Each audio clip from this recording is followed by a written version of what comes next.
Hello বন্ধুরা, শুভ দুপুর সবাইকে। সবাই কেমন আছো?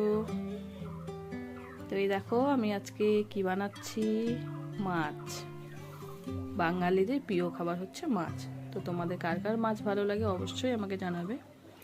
আর দেখো এখানে আমি স্টেপ বাই স্টেপ সবাইকে দেখিয়ে দিচ্ছি, ঠিক আছে? তো এই দেখো মাছগুলো দিয়ে এপিড ওপিড লাল করে আমি ভালো করে ভেজে নেব। তো এই দেখো আমার অনেকটা ভাজা হয়ে এসছে, এটা এখন আমি নামিয়ে নেব।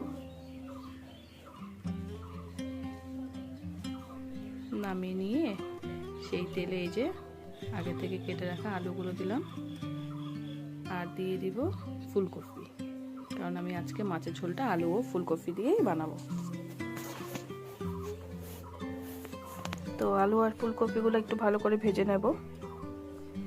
নেওয়ার পরে অন্যদিকে হচ্ছে একটা বাটি রেডি করব। এখানে হচ্ছে আমার যত শুকনো মশলাগুলো আছে সেগুলো আমি একটু জল দিয়ে ভিজিয়ে রাখবো।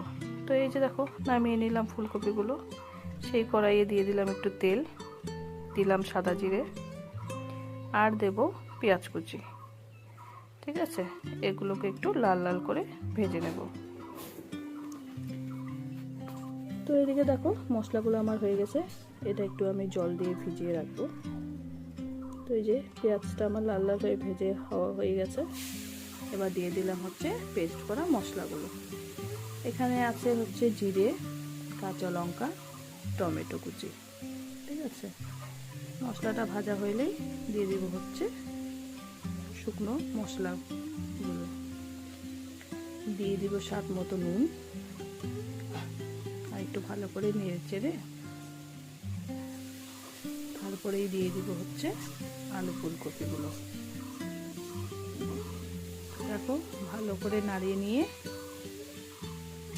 একটু কষিয়ে নেবো ভালো করে। তারপরে দিয়ে দিলাম হচ্ছে মশলা ধোয়া জল, দিয়ে আবার নাড়িয়ে এবার একটু ঢেকে দেবো আঁচ কমিয়ে। তো এই দেখো আঁচ কমিয়ে ঢেকে রেখে দিয়েছি। এবার আসলাম আবার ফিরে, তো দিয়ে দিলাম একটু ঝোল। আসলে এখানে আমি একটু ভালো করে কষিয়ে নিয়েছি, সেটা তোমাদেরকে দেখাতে পারিনি, তার জন্য আমি খুবই দুঃখিত। তো এই দেখো ঝোলটা আমার ফুটে এসছে।